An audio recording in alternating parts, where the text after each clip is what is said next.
Kati ya jambo ambalo mabecha ufundi ya wawakilishi wetu katika michuano ya CAF wanapaswa kukumbuka ni kwamba kwenye michuano ya CAF, Ligi ya Mabingwa barani Afrika, Kombe la Shirikisho, mpira sambusa, soka biriani, soka dubenga, unachezwa endapo tu unakuletea matokeo. Vinginevyo watambue kwamba mpira malengo ndio wa msingi sana. Hili tumelirudia mara kadhaa, lakini leo hii mtazamaji wa Mbwaduke Stats Sport Next Level, wacha tulikomboshie kwa facts. Ni kwamba katika misimu mitano iliyopita mfululizo hakuna bingwa katika Ligi ya Mabingwa barani Afrika aliyeongoza kwa kumiliki mpira na wala kutoa nafasi ya pili kwa kumiliki mpira.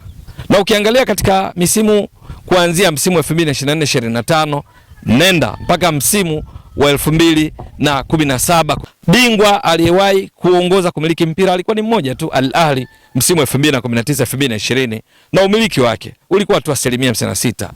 Wastani kwa mechi alikuwa anapiga pasi 376.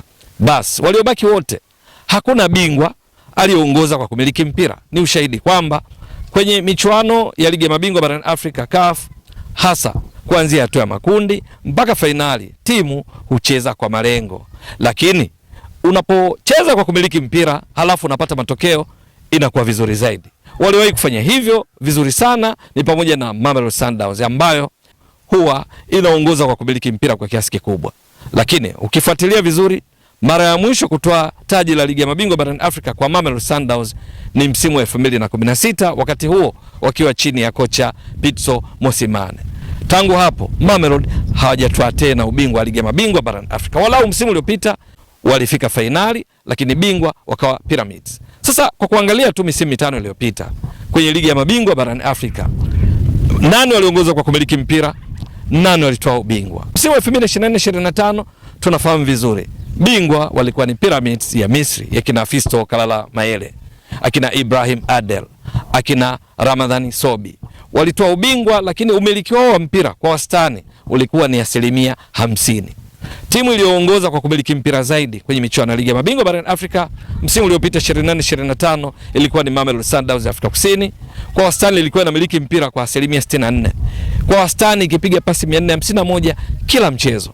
Wa pili walikuwa ni Yanga ya Tanzania ambayo wastani kwa mechi ilikuwa inamiliki mpira kwa 59%, ingawa Yanga iliishia hatua ya makundi, Mamelodi walishia fainali. Yanga wastani kwa mechi ilikuwa inapiga pasi 362, lakini ilishia tu kwenye hatua ya makundi kwenye kundi lao la A, ambalo timu mbili zilizosonga mbele kwa hatua ya robo finali zilikuwa ni Al Hilal Omdurman ya Sudan pamoja na MC Alger ya Algeria. Msimu wa 2023-2024 bingwa wa Ligi ya Mabingwa barani Afrika walikuwa ni Al Ahly ya Misri. Umiliki wa mpira ulikuwa kwa wastani 51%. Timu iliyoongoza kumiliki mpira zaidi kwenye msimu wa 2023-2024 walikuwa ni Mamelodi Sundowns ya Afrika Kusini, walikuwa kimiliki mpira kwa wastani 67%. Wa pili ilikuwa ni Petro Atletico ya Angola, kwa wastani ilikuwa inamiliki mpira kwa 57%. Sio Mamelodi, sio Petro waliotoa ubingwa, bali Al Ahly. Msimu wa 2022-2023 bingwa wa Ligi ya Mabingwa barani Afrika walikuwa ni Al Ahly ya Misri. Umiliki wa mpira kwa wastani ulikuwa ni 50%.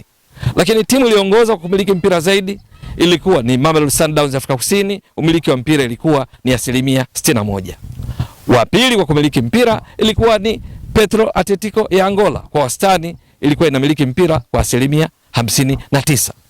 2021-2022 bingwa wa Ligi ya Mabingwa walikuwa ni Wydad Casablanca ya Morocco. Wastani wa umiliki wa mpira kwa mabingwa hao ulikuwa 43% tu.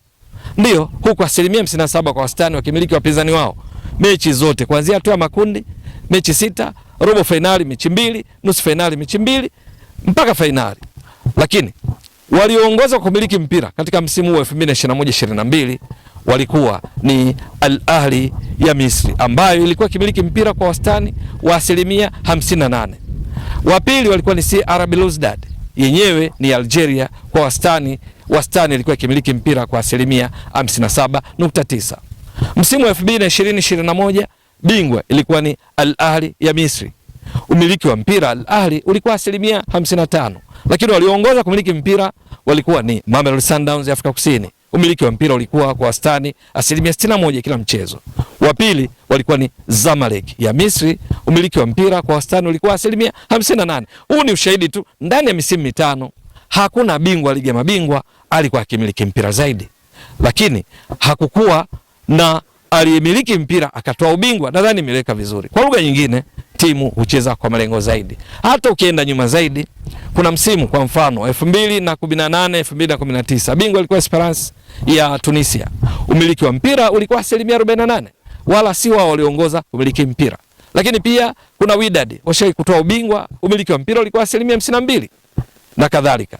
Ukiangalia misimu kuanzia kama nilivyotoka kueleza 2017 mpaka 2018 19 mwaka ambao misimu ilikuwa ikitajwa sasa miwili, yani haiangalii kalenda hii, 2018 19 2019 2020 mpaka 2024 25 msimu uliopita ni bingwa mmoja tu alimiliki mpira ambaye ni Al Ahly msimu 2019 2020 kama nilivyotoka kueleza awali. Hapa inatupa ujumbe gani? Kwamba kocha Miguel Gamondi na Singida Black Stars yake kwenye kombe la shirikisho, kocha Flora Ibenge mzoefu na klabu yake ya Azam watambue kwamba hali hii ipo pia hata kwenye kombe la shirikisho. Misimu mitano iliyopita ni timu moja tu ambayo imetoa ubingwa kombe la shirikisho ikimiliki mpira zaidi, nayo ni Zamalek msimu wa 2023 2024. Misimu mingine mitano mpaka 2020-2021 hakuna bingwa wa kombe la shirikisho aliongoza kumiliki mpira, lakini kwenye ligi ya mabingwa tumeshatoka kutaja ikiwa ni mfano. Kwa hiyo Ibenge, Gamondi, lakini Pedro Gonçalves wa Yanga na benchi la ufundi la Simba, ni kwamba unaweza kumiliki mpira alafu usitoe ubingwa. Ni chache sana ambazo zinamiliki mpira alafu zinatoa ubingwa, na hutokea nadra kwa hii misimu tuliyotoka kuitazama. Kwa lugha nyingine, mpira malengo ndio mpango mzima. Cheza uwezavyo. Ukicheza vizuri, pasi nyingi alafu unapata matokeo mazuri, well and good. Lakini vinginevyo cheza vyovyote. Pira gimbi, pira papatu, pira la hovyo, paki basi, lakini upate matokeo. Kwenye hili Yanga msimu wameanza vizuri, wanacheza kimalengo sana. Mechi dhidi ya FAR Rabat kwenye uwanja wa New Amaan Complex visiwani Zanzibar, Yanga ilimiliki mpira 51%, dhidi ya FAR Rabat walimiliki 49%, Yanga wakishinda 1-0. Mechi iliyofuata wakicheza Algeria, walicheza kimkakati zaidi. Walimiliki mpira kwa 37% tu. Wenyeji JS Kabylie walimiliki kwa 63%. Mechi ilisha bila. Sasa katika mazingira kama hayo, kama Yanga wanadumisha uchezaji huu wa kijanja sana, maana Yanga licha ya kumiliki mpira kwa wastani 44% katika mechi zote mbili, ndio timu inayoongoza kupiga mashuti mengi zaidi ya kulenga shabaha, lakini ikiwa imefunga bao moja. Yanga kwa wastani kila mchezo inapiga mashuti ya kulenga shabaha 6, maana imeshapiga mashuti 12, ndio kinara kwa kupiga mashuti mengi ya kulenga shabaha katika mechi mbili miongoni mwa timu zote 16 za ligi ya mabingwa barani Afrika. Lakini cha msingi sio tu kupiga mashuti, waboreshe sasa kwenye kufunga. Maana wapiga mashuti lakini mechi mbili wana goli moja tu. Kimsingi, umiliki wa mpira na ubingwa imethibitika pasi na shaka yoyote kwa facts kwamba ndani ya misimu mitano timu zilizotoa ubingwa hazikuongoza katika kumiliki mpira. Makocha, mabenchi ya ufundi katika timu zote zinazowakilisha nchi katika michuano ya CAF msimu wanapaswa kuzingatia hilo, kwamba wala wasiingie kwenye mtego wa mashabiki ambao hupenda mpira mzuri. Kwa sababu mashabiki hao timu ikifungwa ikipata matokeo mabaya hubadilika. Wao wacheze wawezavyo lakini wapate matokeo, maana mwisho wa siku ndio wanaweza wakajiongezea nasibu ya kutoa ubingwa. Na hao mashabiki wanaotaka mpira mzuri, mpira wa kuvutia, soka sambusa, soka biriani, timu ikishinda wanaiunga mkono. Mkicheza mpira mzuri, mkitolewa wanabadilika. Nini cha kuchukua? Mpira malengo ndio mpango mzima, objective football. Nini kitakachofuata katika mechi zilizobaki kwa timu zetu zote 4 kwenye michuano ya CAF? Ni swala la kusubiri. Mtazamaji wa Mbwaduke Stats Sport Next Level, endelea kuunga mkono channel hii kwa kuhakikisha kama una subscribe, una share, una like na kucomment. Mwasishaji wako ni mimi Ramadhani Mbwaduke almaarufu kama Mzee wa Data. Shukrani jazilan. Bye bye.